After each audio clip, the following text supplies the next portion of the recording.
They'll do you no good in the field or in a survival situation if you're not taking care of them. I love these folks that get on and you see them on these videos and they got these nice looking beautiful blades and axes. Don't even look like they've been out of the box more than 2 minutes. I like a well-worn, well-used blade. It tells me that person's been operating with it. They know it well. It's got some miles on it. Most everything I function with, it's torched. You know, I've got a collection of knives that I won't do that to. They're collector type ones. So what I'm going to do is show you some of the modern ways of taking care of a blade.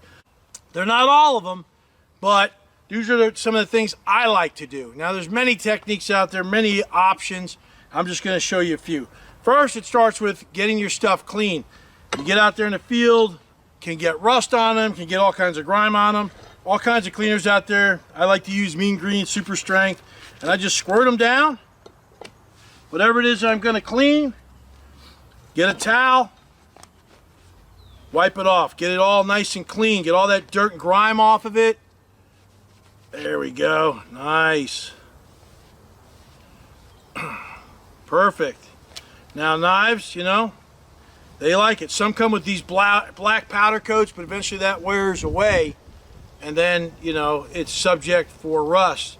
Depending on the steel, like 440 stainless, you know, you're going to get very little rust on that. But like this is 1095 high carbon, and it will rust on you, and rust will eat away at metal. That's what it does. So after we've cleaned it up, then we want to go to sharpening. Now there's several options for sharpening. There are some great sharpening stones out there. I like these little sticks because for the tracker type blades, they get in there a little better. But there are full block stones. There's diamond sharpeners. Those are really good. Then there's some out there that are like really fast. Like when you're a soldier or a fighter, for me, and I gotta sharpen a blade quick because if I'm in a fight, I use Sharpen's Best. They're sharpening tools. They make several of them, but they're like a titanium steel. They have different variants, but this one has a triangular pitch in it so you can drag the blade through it and take off any burrs, or you know, you can get some chips or nicks in there, and you just run it right down that sucker and it pulls off all those little burrs. Then you take the sharpening it and you can go one direction with this side, and then you can go back the other way on the other side of the blade in a different direction to keep the edge. And you make sure you check the angle that's required for what you're trying to do. Chopping is a steeper angle. More cutting, sharper slicing is going to be a lot thinner and sharper angle. So you just run the blade through there and go in different directions each time. And this one gets in the curve really well. That's why I like the straight ones. Once I'm done with that, I like to run it across a piece of leather. And that really helps sharpen and clean up all the edge and pulls all the burrs off on it. And then, really, really nice. And then you just can go ahead and find something to test how your work was. So I like using a piece of cardboard. I'll use it from this package here, and that way you know how you're doing with that. Look at that, right through that baby. So that's with knife care. In the field, you may have to get a stone from, I like the ones from the river that are kind of smooth, and put some water on it. Yeah, there's wet stones when you're sharpening. You put a little water on this, little spit, does the same thing.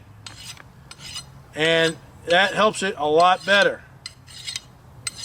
Once I'm done with that sharpening, now comes the next phase, and it's I want to oil the blade. So there are all kinds of commercial type oils out there. Tops Knives always sells their knives and sends you this nice lubricant. It's HP 100, very good knife oil. You put it on the blade to keep it from rusting and keeps good care of it.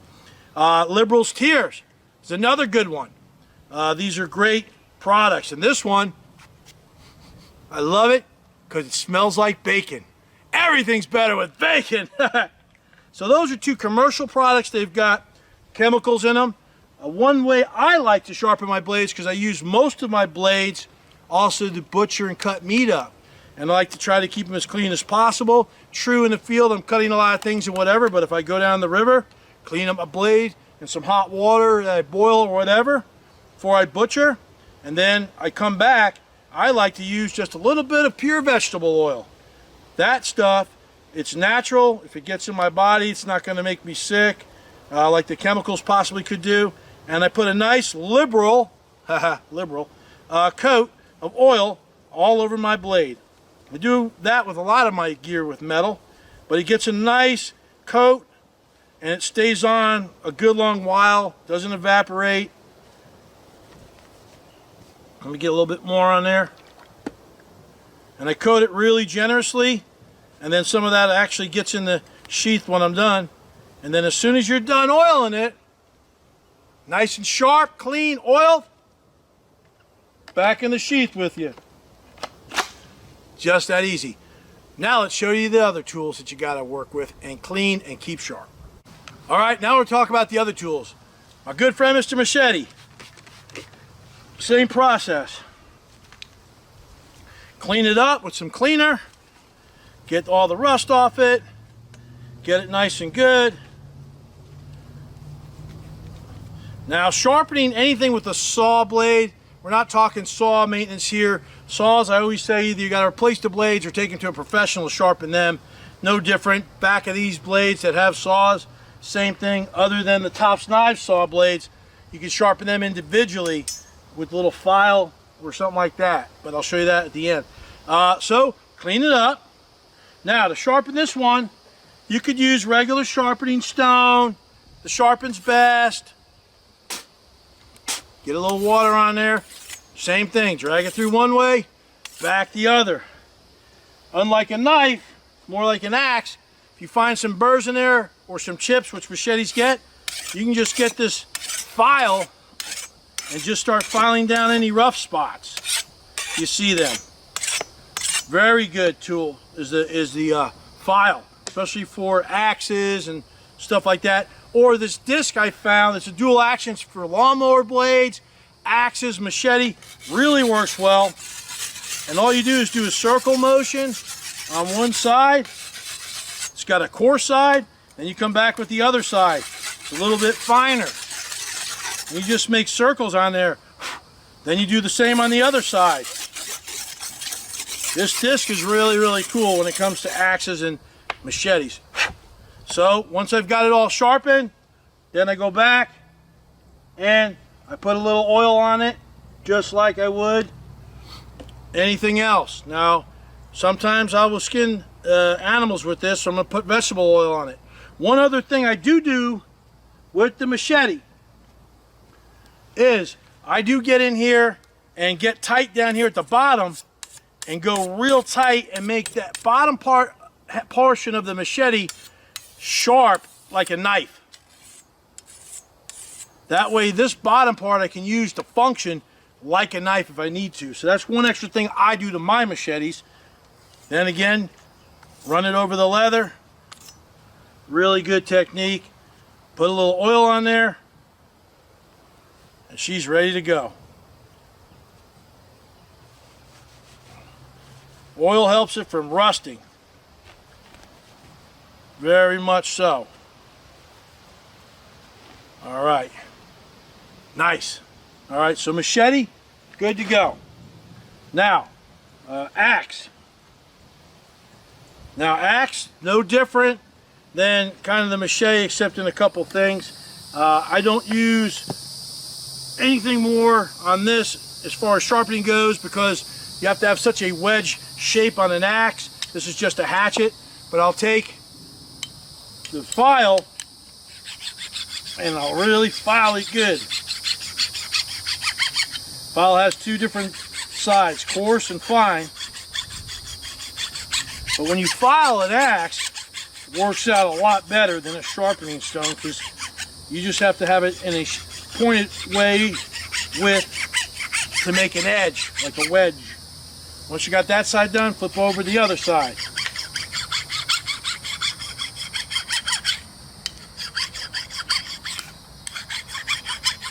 Gets all the burrs and the kinks and the nicks out of it. Yeah, real nice. Then I can come back with the disc. Circle motions.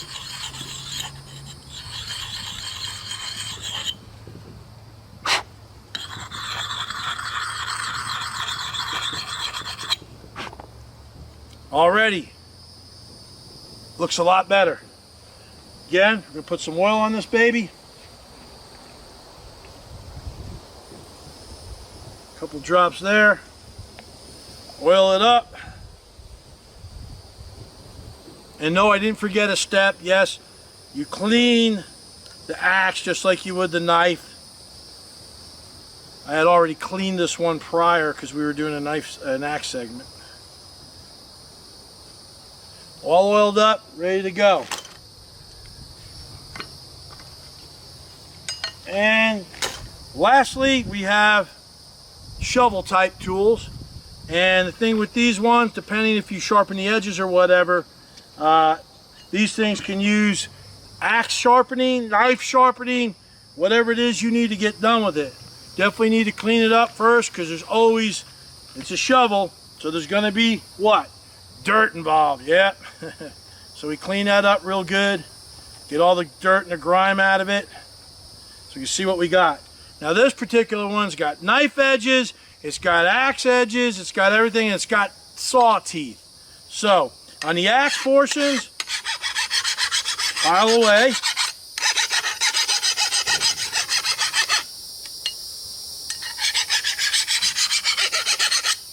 Come back with the disc. Circle, circle, circle. Circle, circle, circle. It's got knife points on this thing. Got to sharpen the knife points, one direction then the other. It's got a hook bill on it.